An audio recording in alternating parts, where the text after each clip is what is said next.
আওয়ামী লীগের সাবেক এমপি অধ্যাপক ডাক্তার প্রাণ গোপাল দত্তের মেয়ে ডাক্তার অনিন্দিতা দত্তকে অবরুদ্ধ করেছে সকাল থেকেই একদল ছাত্র জনতা। এবং সকাল থেকেই বাংলাদেশ মেডিকেল বিশ্ববিদ্যালয়ের ক্যান্সার ভবনের যে একটি ভবন, সেই ভবনে কিন্তু তাকে অবরুদ্ধ করে রেখেছিল ছাত্র জনতা। পরবর্তীতে শাহবাগ থানা ছাত্রদলের কয়েকজন নেতাকর্মীদেরকে কিন্তু তারা নিয়ে আসেন এবং পরে তাদের সঙ্গে এসে যোগ দেয় স্থানীয় ছাত্র জনতা। এবং এই ঈদে জামা জুতো অ্যাকসেসরিজের ডিসকাউন্ট। পরবর্তীতে জানা গিয়েছে যে কুমিল্লার যে ছাত্র জনতা আর আন্দোলন দমাতে অনিন্দিতা দত্ত অগ্রণী ভূমিকা রেখেছিলেন, তার বিরুদ্ধে একাধিক মামলাও রয়েছে। এবং পরবর্তীতে শাহবাগ থানা ছাত্রদল নেতা রুবেল আহমেদ তিনি আমাদেরকে যেটি জানিয়েছেন যে ভোর 7টার দিকে কিন্তু তথ্য পেয়ে তারা প্রাণ গোপালের মেয়ে তাকে কিন্তু এখানে অবরুদ্ধ করে রেখে এবং 5 আগস্টের আগে ছাত্র জনতার ওপর হামলার ঘটনায় মামলাও রয়েছে তার নামে। এবং মামলার বাদীর তথ্য ভিত্তিতে তারা এখানে এসেছিল এবং তারা কিন্তু অবরোধ করে রেখেছিল। এবং তিনি আরও জানিয়েছেন যে অবরোধ করে রেখে রুমে রেখেছে এবং শাহবাগ থানা পুলিশ সহ আর্মি কিন্তু এখানে এসেছে এবং তারা বাকি যা ব্যবস্থা নেবেন এমনটি কিন্তু তারা জানিয়েছেন। পরবর্তীতে আমরা যেটি দেখেছি যে সাংবাদিকরা ভিতরে অবস্থান করে, এক পর্যায়ে কিন্তু সাংবাদিকদের ফাঁকি দিয়ে আর্মি এবং পুলিশ সদস্যরা তাকে নিয়ে কিন্তু বেরিয়ে যায় অন্য একটি রাস্তা দিয়ে, এমনটি কিন্তু আমরা দেখেছি।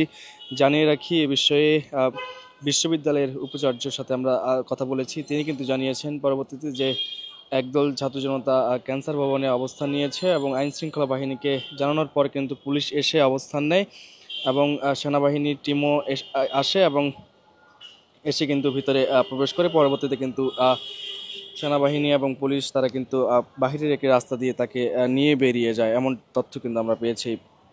করছিল ওই লোক একজন বাদী প্রাণ গোপাল দত্তর মেয়ের নামে যে হচ্ছে মামলাটা করছে, হ্যাঁ ওই বাদী ওই জায়গায় উপস্থিত ছিল।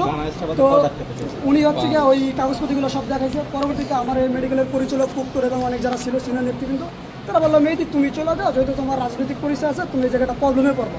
তো আমি আবার জিনিসটা চিন্তা করলাম যে চইলা জামু যে অলরেডি জড়াই গেছি, তো বিষয়টা আমার তো একটা যেহেতু ফেসিস্টের দোষর জড়াই গেছি। তো ওই জায়গা থেকে আমি যখন যাতেছিলাম তখন আবার থানা থেকে একটা ফোন আইলো যে এরকম ফেসিস্টের দর্শক তুমি এই জায়গায় জড়িত। তো তখন ভাবলাম বিষয়টা অনেক দূর গেছে গা, এবং বিএনপির অনেক সিনিয়র নেতৃবৃন্দ আমার অলরেডি কল দিছে।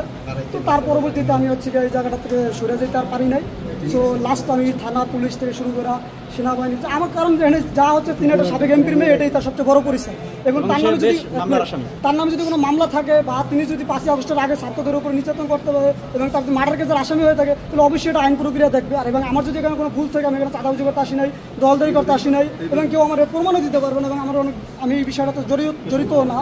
তো ওই জায়গা থেকে আমি সেনাবাহিনী আসছে, প্রশাসন আসছে, এটা তারা তাদের দায়িত্বে কী করে আমরা এটাই দেখার বিষয়। এবং আমাদের দাবি থাকবে শাহবাগ থানা ছাত্র দল পক্ষ থেকে এবং সাধারণ জনগণের পক্ষ থেকে, আপনাদের সকলের পক্ষ থেকে, যেহেতু তিনি একজন সাবেক এমপির মেয়ে, তিনি ফেসিস্টের দোষ, অবশ্যই তার বিচার করতে হবে। তার যদি অবশ্যই দোষ আছে, তার নামে বিভিন্ন রিপোর্ট আছে, অবশ্যই তাকে যেন আইন পরীক্ষাভাবে যে শাস্তি পায় সেই শাস্তির জন্য সফলভাবে দেওয়া হয়। আজ এখানে 3 দিন ধরে আসলে এটা শুনতে একটা বিষয়টা ক্লিয়ার করুন না, 3 দিন ধরে বিষয়টা আমরা ওই বিষয়টা তো অবগত না। তবে আমি আজকে আমার সামনাসামনি যতটুকু আমি সরাসরি ফেস করছি এবং আমার সাথে যেটা করছে আমি জাস্ট আপনাদের সাথে ওইটাই তুলে ধরলাম।